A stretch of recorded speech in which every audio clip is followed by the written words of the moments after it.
Hi, and welcome to Using Route 53 to Utilize Custom Domain Names. What we'll cover in this section: description of Route 53, setting up Route 53 to route between your two regions, setting up your custom domain name in Route 53. Hi, and welcome to description of Route 53.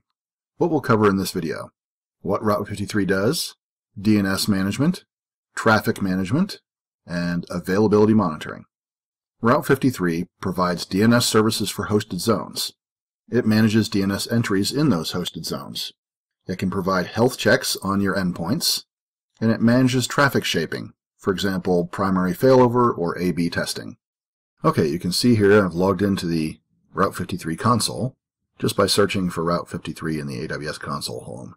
As I mentioned, we have four major areas: DNS management, traffic management, availability monitoring, which includes health checks, and then there's also a domain registration where you can actually register a brand new domain. You can see that down here.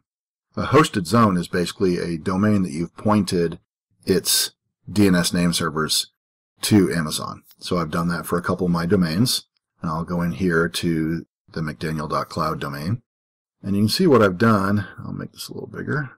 This is the way it basically got set up with these two entries at first, the NS and the SOA. NS is for name servers, and SOA is start of authority.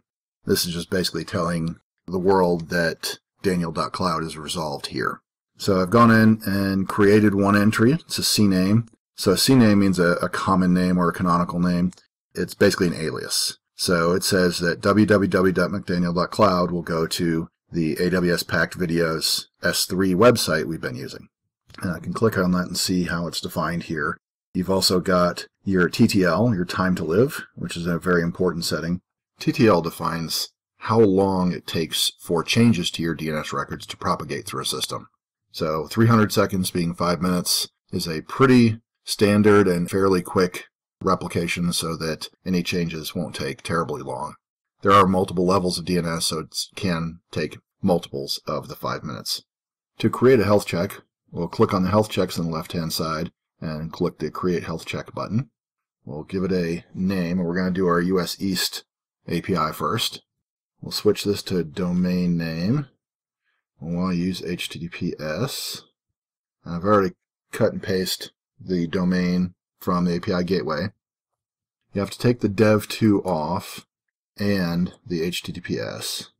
Then for the path, we'll put in here dev2 receipts ping. And this is why we have the ping API. Under advanced, having the latency graph is really nice. This invert health check status will basically tell it to fail if it's succeeding, so for testing. And the threshold says that if it fails 3 times in a row at this request interval, so basically 90 seconds, it will then consider it failed. And this is where the health checker will be run from. And I'm just going to do it from the US East or the US locations. Guess you have to have 3. There we go. You can create an alarm, and if you had an SNS topic set up to text or email yourself every time the alarm failed, you would get a message. I'll just pass in that for now and create the health check. Now it will take a minute or so to come up. Meanwhile, we'll go ahead and create our US West health check. So going over to the API Gateway console, I'll switch over to US West 2. Go into our stages, select dev, get our URL, copy the link location, and we'll just say this is US West dev. Switch to domain name, copy that, but we have to take the dev off, as well as the https://dev, and put in the same thing, and I'll finish the rest of the configuration the same way.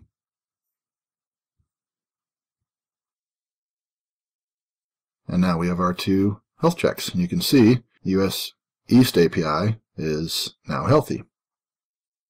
And we can see some interesting statistics here.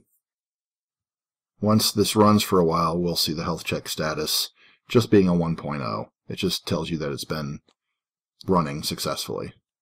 And then we'll let this go for a while, and you'll be able to see SSL handshake and time to first byte, which are interesting and useful statistics for latency.